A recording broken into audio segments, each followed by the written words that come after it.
si Father Pao Barandon sa Ilampog, Ilambay.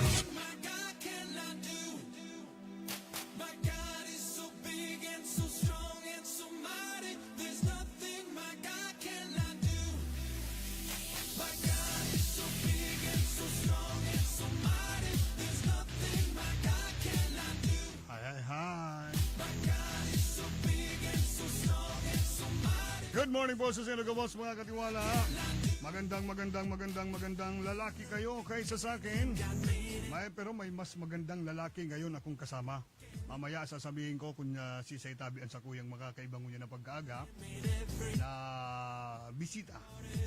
Ngunyan pong aga-tabi mga katiwala. Ano? Sige, sabayan tabi nito ako sunong alas 10 ngunyan na Miyerkules. Aldaw kan sa tuyang mahal na ina, our mother of perpetual health.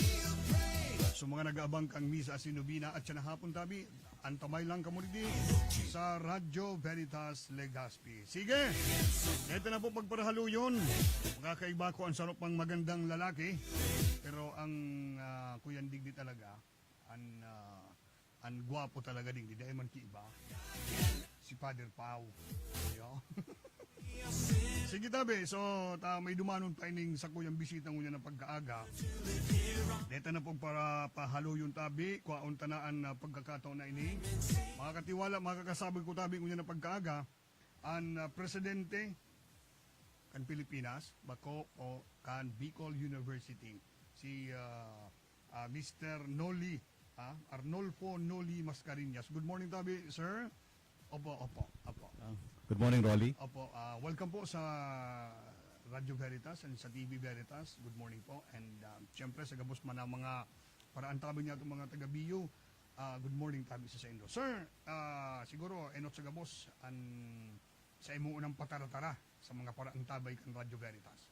Thank you, Rolly. Sa mga nagkina nyo sa Radio Veritas, Diyos maray na aldaw sa inyo gabos. Sana nasa maray kamong kumugtakan ngayon na aga. Opo. So ano tabi sir ang kuyan mo daradara mong garong good news para sa bako sana sa mga taga-BU kundi sa gabos ng mga para antabay na gusto man na mag enroll o magklase sa Bicol University. Rolly, in fact may mga panahon mga daradarang barita manungod sa university. Siring kito mga bagong programa na samuyang i-offer next year hanggang 2020. Sa loob kan tulong taon, ang samuyang Board of Regents pinag-aprobara na itong 5 bagong graduate programs. Yung mga masteral programs. Iko kaming masteral programs for social work na pinag-aprobara ng Board of Regents kan Biyernes. Ito pong Master of Science in Sustainable Food System na samuyang i-offer ngayon na Setyembre 2018 in collaboration with the University of Liverpool and the British Council. And apwera po itong 5 graduate programs, ikaw po kitang 4 na undergraduate programs. Siling kitong BS in Meteorology. Okay. Ito pong BS in Social Work, BS in Environmental Entrepreneurship, BS in Statistics, and ang latest pong programa na pick-approvean kan sa mga Board of Regents, ito pong Juris Doctor. Okay. Ito pong Juris Doctor, ang magkatapos po dito sa kursong ini, pwede sila take ning bar exam for lawyers. And we're going to open this ngayon na 2020 after we secure yung authority to offer the program from the Legal Education Board of CHED. So ito po sa tuyang Board of Regents po pinag-aprobahan man itong samuyang proposal na i-expand itong BU Open University, yung distance education program Ngani po ang mga gusto magklase sa Bicol University, then na po kayo po magduman sa BU para mag-attend rin mga klase because pwede sila mag-klase maski wala duman sa campus. sa pagipong kan mga distance education strategies like yung mga modules, yung through internet and others po. We also have this program para sa mga estudyante saka sa mga faculty, yung pick-up ng Student Mobility and Development Program, na ang sa mga eskwela po ngunyan, pick up na rin sa ibang kumpanya for their industry immersion. Kabali po dyan ang mga maestro po. And this coming November po, magpapadala kami mga eskwela sa Xianyang National University sa China para po naman mag-practice teaching. And kaya ba na po kayo itong samuyang faculty exchange program na 5 faculty from Bicol University magtutugdo naman sa China. And ang exchange po kayan, itong 5 faculty man sa China, madidiman sa Bicol University para po magtukdo for 2 months. So iyan po ang mga bagong programa sa Bicol University. And ang samuya pong vision sa Bicol University is to make Bicol University a world-class university. Kung sa tuya pong magiging duman, for the past 3 years, magiging po ang performance kan Bicol University sa mga board examinations. Opo.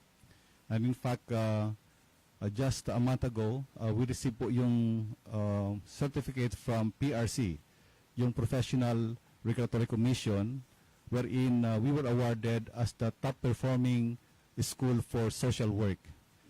Kung po yan sa Inter-Philippines po yan. And ang samuya pong accountancy program is also doing very well because kan 2017 we are ranked 3rd in terms of number of passers in the country. The first one is UP, followed by DLSU, and 3rd is Bicol University. Sa nursing naman po, we are the 2nd top performing school for this year, behind Western Visayas State University. And we had our 2nd top notcher for nursing. And for midwifery, ang Bicol University po ang top performing school sa entire Philippines. For our engineering programs po, magiging po ang samuyang result sa mga board examination, wherein almost all our programs in Buseng halangkaw po ang setang performance above national average. And in fact po for this year, for this quarter po, the top notcher sa electrical engineering came from Bicol University. We have the top placer, the 5th placer, and the 10th placer.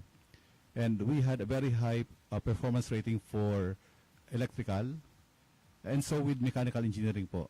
So, ini po mga bagay na po ini, nakakainganyo sa administration to provide all possible facilities po sa mga programa. Kaya, for the past 3 years po, hindi po sa mga administration, we work hard to provide infrastructure support to our faculty members and students. Siguro po we can consider that ini pong last 3 years of Bicol University, we can say na ini po ang golden years of infrastructure development in Bicol University.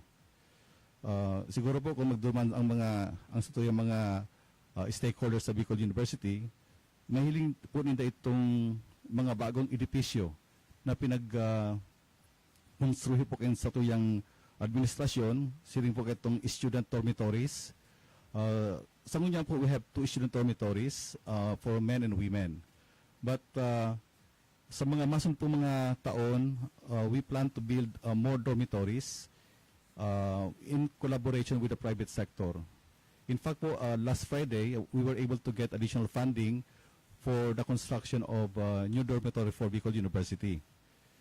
And salo po naman sa mga pinag-construir sa BU, itong student center building, na sa building po ini, dumantay ikakaag, itong gabos na student support facilities, mga serbisyo sa estudyante, and ito po mga accredited student organizations po, duman mag-opisina sa Student Union Center.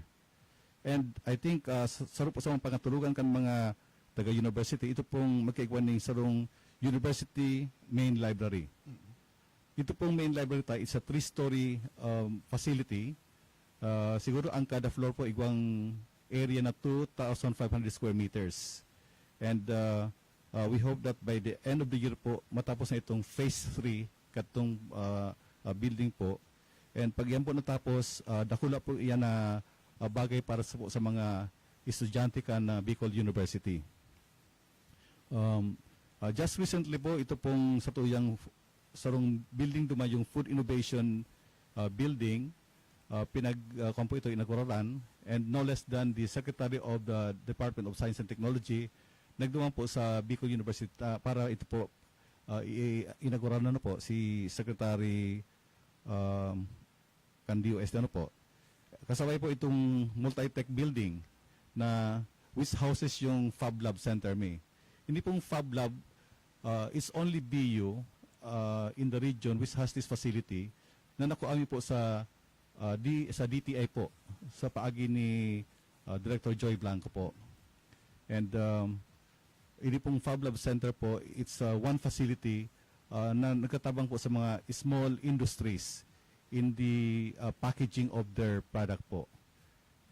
Saro pa pong magayon na ispersa po sa university yung water system project po. Kung sa tuya po magigirumduman ni pong Bicol University by next year, masilibra kan sa iyang 50th year founding anniversary. Alagad po for 49 years po dahil kitang water system sa BU. Okay. So saro po yun sa mga rasones kung nga ang mga comfort groups po sa BU bakong gayong magayon kasi daing magay ng tubig. So nailimit ito pong problema ito kaya nyako we have to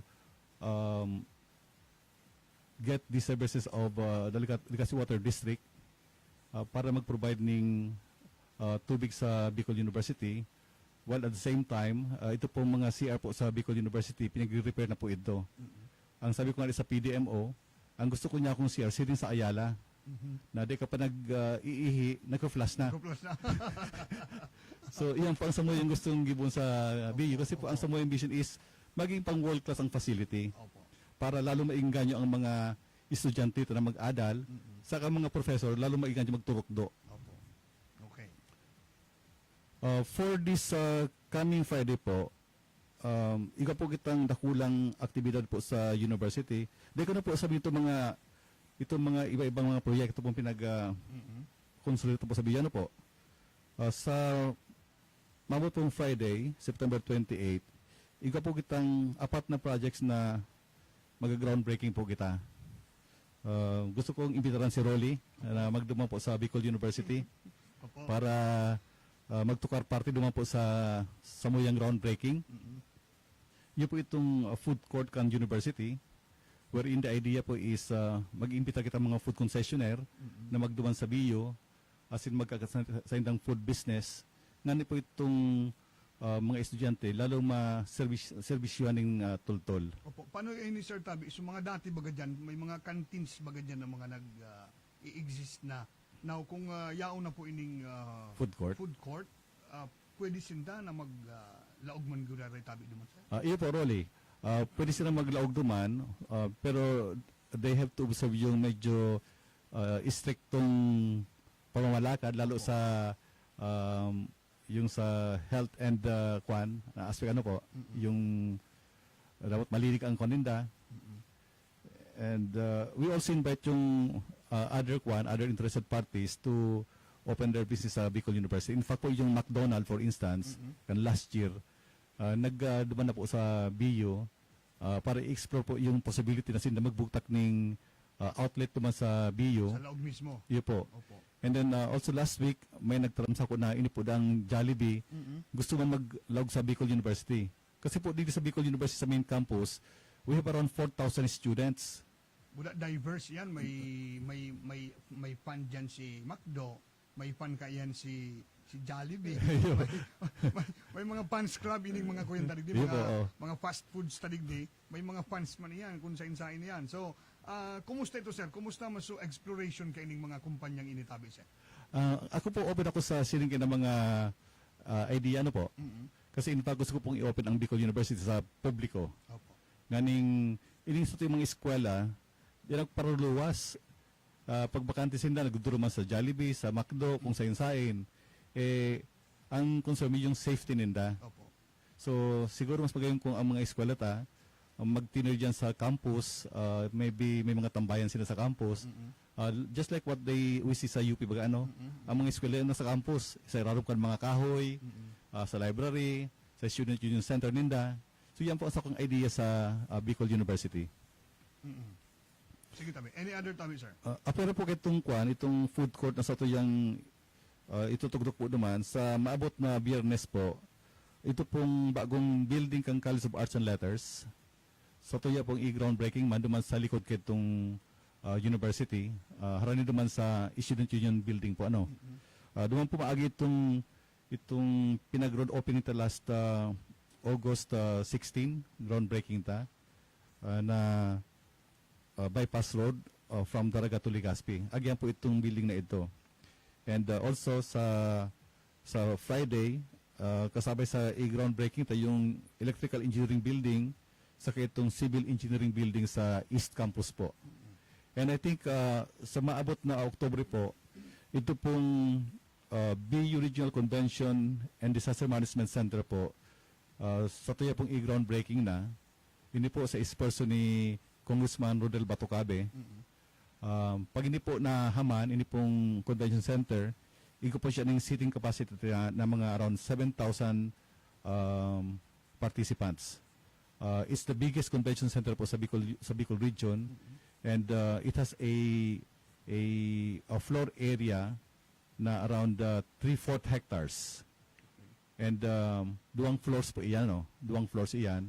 Ang sa iyang land area is around 1.5 hectares po. Doon po yan sa likod kan University. Opo. So, yun yan ang mga lalauman, tabi sir, na mga infrastructure projects. And of course, lalo-lalo na po yung mga pinag-aprobaran kan sa Indong Board of Regents na mga courses na i-offer nindo. Starting na po ini sa sarong taon? Ito pong College of Law, ang sakuyang commitment sa board, i-open niyo po siya sa school year 2020 to give us enough time to prepare for the opening of the program. Ito pong BS Statistics, Social Work, i-open po sila sa 2019. Ito pong BS Meteorology, naka-open na po siya kan June, and we have I think 40 students initially na ginulol po naman sa programa. Sir, gusto ko lang makuyan ining meteorology. Tagaro din sa tuya, da ikaning kuyan course, kundi kung gusto mo mag-school, galing mapamanila ka pa. Kumusta sir? So, sabi yung tang so pag-aadal nindo kan course na initabi with, sa lado nindo. Kan pagtuko ko as president sa BU, kan 2016, nagpa-apod ng meeting si Budget Secretary Butch Abad, saka si Chairperson Likwanan, involving po 4 universities. Bicol University, Don Mariano Marcos State University, Central Luzon State University, saka Visayas State University. And at the time po, ang pinagtukami duman, kung paano ining apat na universities magkaigwan ng consortium para i-open ining programa. But later on po, nagtaon ng pundo si Bus Abad, and we were encouraged to open the program by 2019. Ito pong tulong universities po, nagparaduwa-duwa, dahil sila nag-open. So sa lado po kan university, maski kulang pang facilities, nagdiretso po kami. Dahil po ang pagtubod ko, kung ikaw ma-open ang programa, you will never be able to build your capacity. Correct. So while po napig-open ang programa, ito pong equipment requirement may pinagbabakal mina, and nag-recruit po kami ng mga faculty na ang sa pong specialization is meteorology. In fact po ngunyan na taon, starting last year pa lang po nagpadala kami ng sarong faculty sa College of Science to take up his PhD in meteorology doon po sa Taiwan. Okay. And mabalik po siya next year. And pag siya nagbalik po, we will again send a faculty member to study abroad naman, duman sa meteorology program naman po. Magayon sa rin sa indong mga kuyan, mga development nindo sa indong mga teachers. kumusta itong suporta kan sa tuyang mga kuya? Mga na-mention mo po si Congressman Batucabe. Kumusta yung mga support kaya ng mga tawong iyan po sa Bicol University in particular? Ang Bicol University po maswertehon. Kasi po ini mga, sa tuyang mga politiko, si Congressman Joey Salceda, si Congressman Batucabe, si Congressman Edsel Lagman, si Kong Nando Gonzales, ining ako Bicol Party List, si Mayor Noel Rosal. Gawas po yan ang katarabang, pati na po si Gob Bichara, para po ining Bicol University makaangat po sa mga SUCs po ano. Kasi kung baga po, sinda po ining mga political leaders sa probinsya po, they all share the same aspiration para sa Bicol University. Sa arog po kayan tabi sir na kumaga estado ngunyan kan Bicol University, siguro from this year and the next 5 years or 10 years, ano na po sa panghiling mo an Bicol University? Siguro po sa padagos sa suporta ng mga political leaders sa Albay, sa Bicol Region, asin po sa suporta, asin commitment, kan gabos na nanunungdan sa eskwelahan po, pakupong imposible na sa tuyang ma-realisar ang sa tuyang pangaturugan para sa Bicol University. Kung gagaydo po sa pwesto ko po, nakatulong taon pa lang ako, pero in 3 years time, dakol-dakol na po ang sa tuyang mahiling ng mga pagbabago sa Bicol University.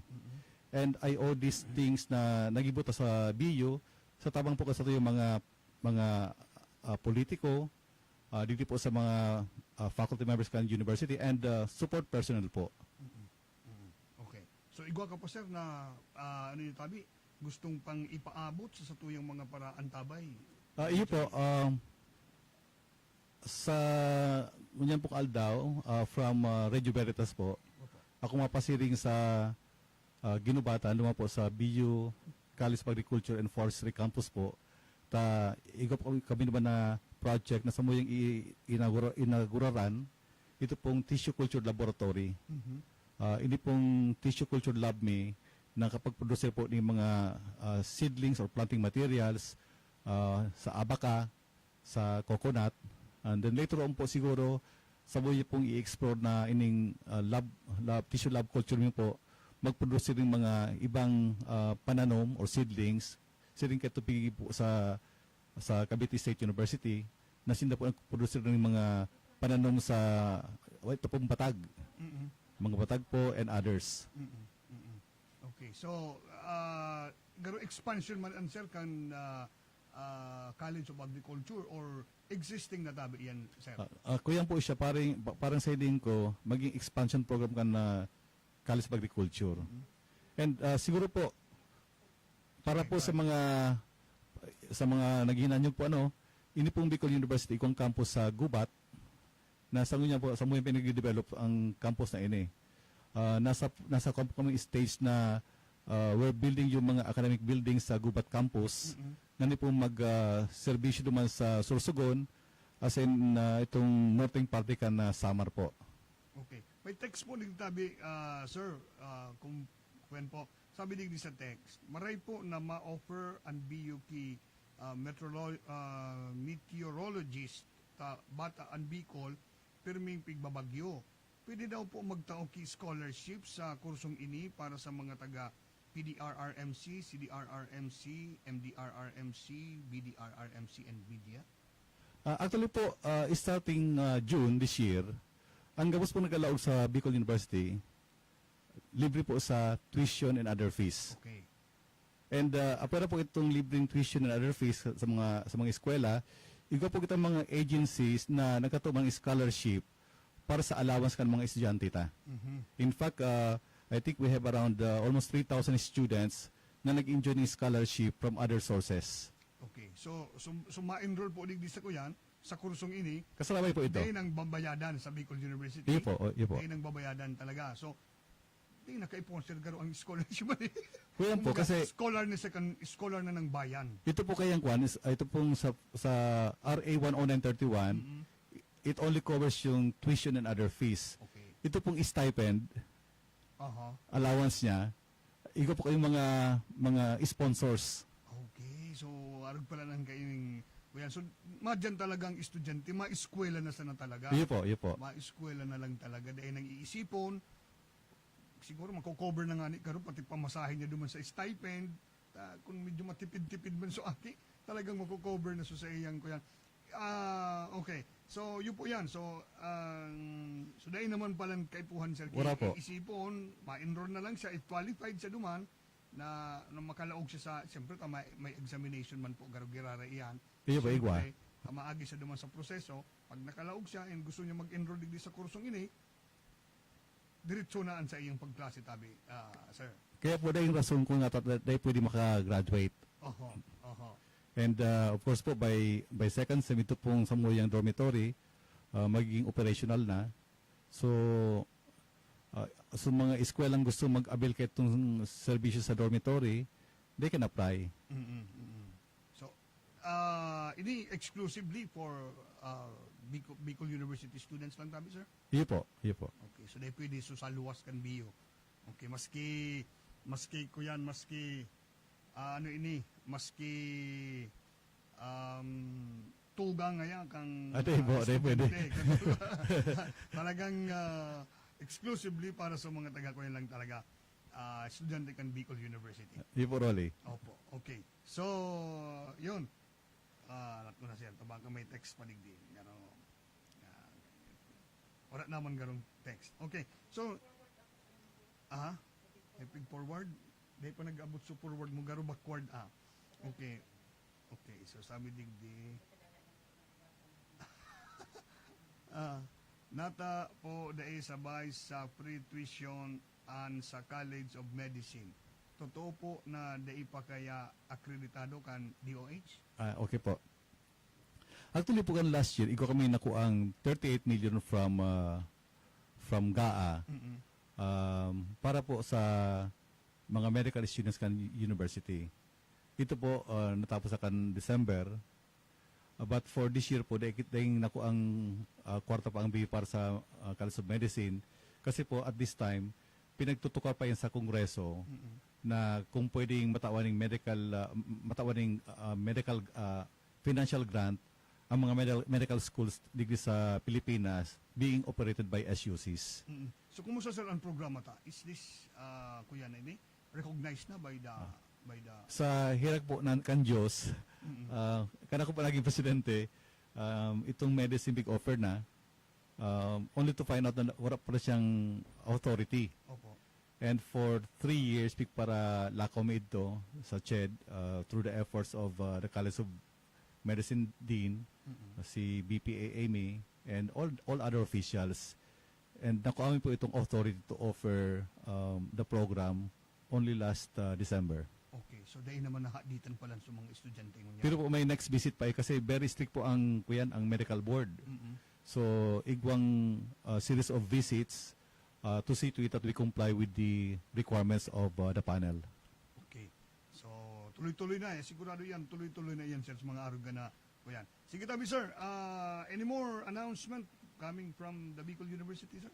Yes, thank you Rol. Sa next year po, ma-celebra ang Bicol University kan sa iyang 50th founding anniversary. Sa muya pong iniimbitaran ang gabos na alumni kan Bicol University. Digdi po sa Bicol Region, sa Legazpi, sa Albay, and maski sa outside of the Philippines. Araw ko po na may mga nag-arangon digdi sa Radyo Veritas, sa luwas kang Pilipinas, na mag-participate po digdi sa alumni homecoming. It's a grand alumni homecoming, the first in the history of Bicol University, and we hope we would be able to encourage more alumni to come. Kasi po nakul na mga aktibidades na ang nakalinya po sining kitong pagpili kan 50 outstanding alumni of Bicol University. Ito pong pag-groundbreaking kitong alumni building kan BU. Ito pong alumni landmark kan Bicol University, as in ipong mga pabongga-bonggang activities po. Okay. With that note, tabi sir, sa ngaraman tabi kan Radyo Veritas and TV Veritas, gusto mo man pong pasalamatan ang Bicol University sa leadership mo tabi Sir Noly, and sa gabos ng mga estudyante, gabos ng mga officials man kan Bicol University. Thank you very much tabi sir sa tiwala nindo sa Radyo Veritas tabi sir. Ako man gusto ko magpasalamat kay Father Pau, Opo. kay Father Joseph Salando, and of course kay Rolly Opo.